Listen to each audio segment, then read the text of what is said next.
Apple finally released a MagSafe Power Pack for the iPhone 12, which came out around 9 months ago, and it costs $99. But there's also a lot of other options on the market, like this Anker PowerCore Magnetic 5K wireless charger, which costs half as much. They both have features that the other one doesn't have, so should you pay twice as much? Hey, I'm Jerry, and a lot of people were waiting for Apple to release a MagSafe Power Pack because it's just the obvious idea for a MagSafe equipped phone. But there's lots of other options on the market, like I was just saying. So let's go ahead and compare these two side by side and see which one makes sense for you. Inside the box of the Apple MagSafe case is, well, nothing really except the battery. Inside the box of the Anker, you get the battery along with a USB-C cable to go with it. The design of these two power packs is pretty similar. They're almost the same dimensions in width and height, but the Anker is a little bit thicker than the Apple MagSafe Battery Pack. They're both made out of a hard plastic, and they both feel like they're made pretty well. On the bottom, you have a charging port on both of them along with status lights or indicators, but the Anker battery pack actually has a power switch to be able to turn the device on and off. And when you put these two battery packs side by side, you can see the little bit of difference in the thickness of the Anker battery pack, which is just a little bit thicker. The Anker weighs about 130 grams, whereas the Apple battery pack weighs about 113 grams. Now with the LED status light on the bottom of the Apple MagSafe Power Pack, it really just turns on momentarily, either when you connect or disconnect a cable or connect or disconnect it from the phone. So when the battery pack is in use or charging over time, you don't get a status indicator on the bottom, so you're not really sure about the charge status of the device itself, beyond initially seeing green if it's charged and amber if it's getting low. However, with the Anker, you actually get 4 status LEDs on the bottom, which tell you basically, what percentage, 25, 50, 75, 100% charge, and you get a blue light indicating the status as well, whether it's charging or being discharged. So you get a little bit more physical visual feedback from the Anker than you do with the Apple charger. Connecting either one of these devices to the back of the iPhone is pretty self-explanatory. There's magnets on the back of the power pack that automatically align with the magnets in the iPhone itself, and they just snap on like so. And of course they are interchangeable. You can go back and forth, whatever you want to do. And what I found over the last few hours is they both feel incredibly sturdy. Like they feel like they have the same amount of force holding the battery pack on. So there should be no difference between which one's going to be better at staying on the iPhone, because they both feel pretty sturdy. Although I found something kind of interesting with the Apple MagSafe Power Pack.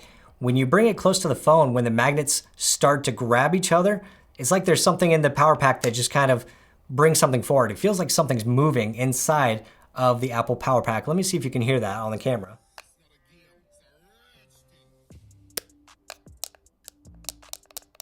Yeah, it's weird, right? So I'm curious to see what the teardown looks like, because it almost feels like magnets are being pulled forward or something's being pulled forward. Maybe that tells the iPhone that, hey, this is a MagSafe compatible battery pack and it does something a little bit different. Maybe it allows the 15-watt wireless charging, which we'll get to in just a moment. As far as the sizes of these batteries go, it looks like the Apple MagSafe battery pack has two 1,460 milliamp hour batteries inside, so just under 3,000 total.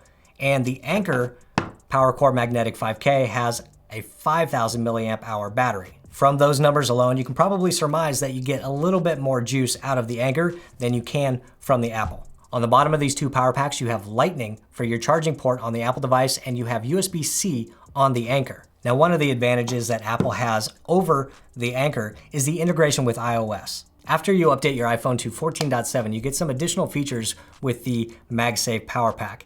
You get more integration into the software, so you can actually see what the charging percentage is of the battery itself. So you can see right here, we are connected and there is a full charge on the battery pack. The iPhone is now charging and it is at around, 48%, 46%.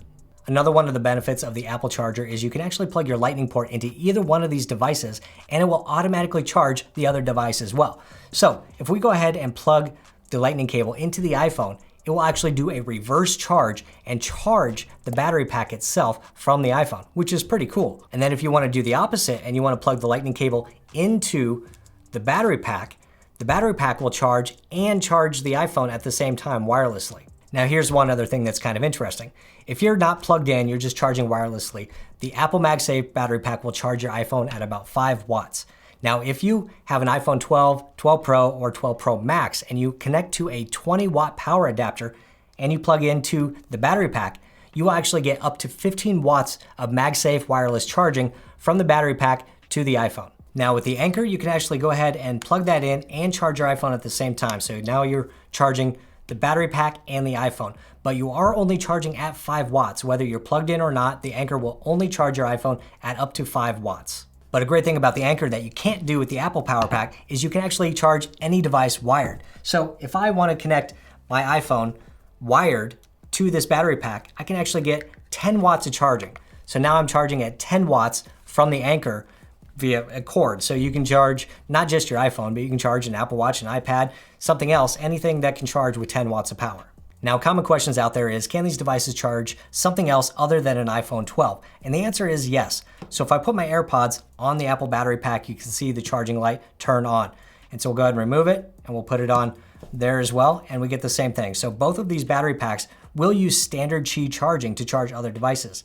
For example, this iPhone 11. And if I place it on the charger, you have to make sure that you line it up just right, otherwise the coils are not going to line up. So that's the tricky part. Let's see if we can get it.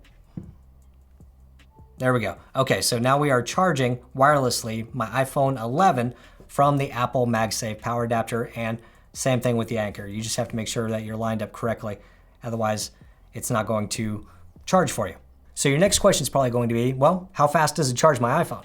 So I did some testing with my iPhone 12 Pro, and I found that the Apple battery pack charged my iPhone from 5% to about 66% in just over 2 hours, whereas the Anker charged from 5% to 99% before dying at around 3.5 hours.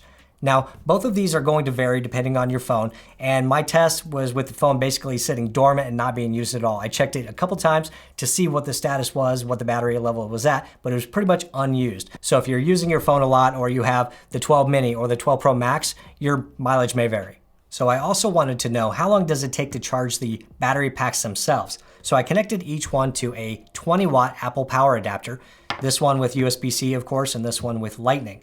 The Apple battery pack charged to 100% in 1 hour, and the Anker took about 3 hours to charge to 100%. So at $99, the Apple MagSafe Power Pack for the iPhone 12 will give you more integration into iOS. You will be able to see the battery notifications and indications on the phone itself. You also have the option to connect a Lightning cable to the MagSafe battery pack and wirelessly charge your phone at up to 15 watts. The Anker charges via USB-C and will only charge at 5 watts period, but you do get a little bit bigger battery and therefore a little bit more charge to your iPhone. And because it's USB-C on the bottom, you actually have the ability to charge other devices as well. So you can actually charge wired devices. And if you have a MacBook Pro and an iPad Pro or iPad Air or other devices that use USB-C, you can just take one charger or one cable, because you can charge your phone with USB-C when using the Anker PowerCore Magnetic 5K wireless. Good name. Oh, and one last thing, the Apple Power Adapter comes with a 12-month warranty and Anker comes with an 18-month warranty. So you can be assured that your devices should function as intended. So let me know below, which device has the features that you want? Did this video help you make a decision? What questions do you still have about these? Let me know below. Hit the thumbs up button if you liked it, hit subscribe if you want, and I'll see you next time.